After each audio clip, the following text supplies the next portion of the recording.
A great little tagline to finish with, just quickly talking about Dallas's work.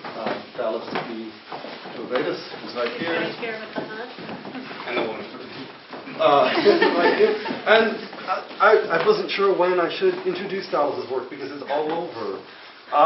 And it started innocently enough over there, and it spread and grew and and here's what okay, finally Dallas has reproduced the dizzyingly inventive structure of his recent show at the 50/50 Arts Collective Ad Hoc Trajectories. I don't see this as a rehash of that show at all, but more like a continuity of a dialogue, an ongoing series of questions. What the work is about, I kind of see it as a concrete form of question.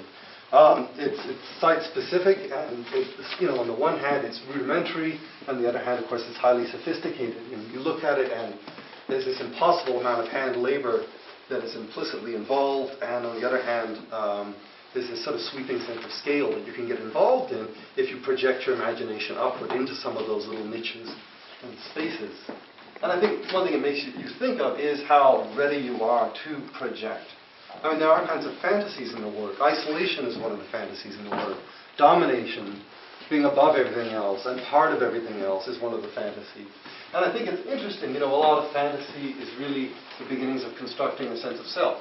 And that's all very well, but it takes on this viral character. And that self wants to be everywhere and everything to all things. And before you know it, it's creating structures around other work. It has this parasite-like life.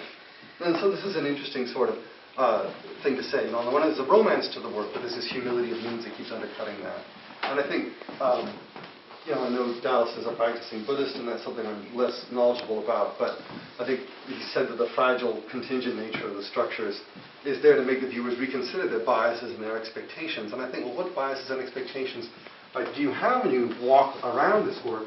And of course, the really obvious one, stability, is one, that it's not going to collapse, it's not going to fall apart. But I think the other is storytelling, that somehow this is going to keep going, it's going to keep itself aloft, it's going to keep breeding new associations so long as you look at it. And so it's a great motif for the rest of the show. Not to interrupt, but there was a nice fantasy Martha Stewart moment for me, because I was walking around with this deer mask thinking, well, where can I hang it?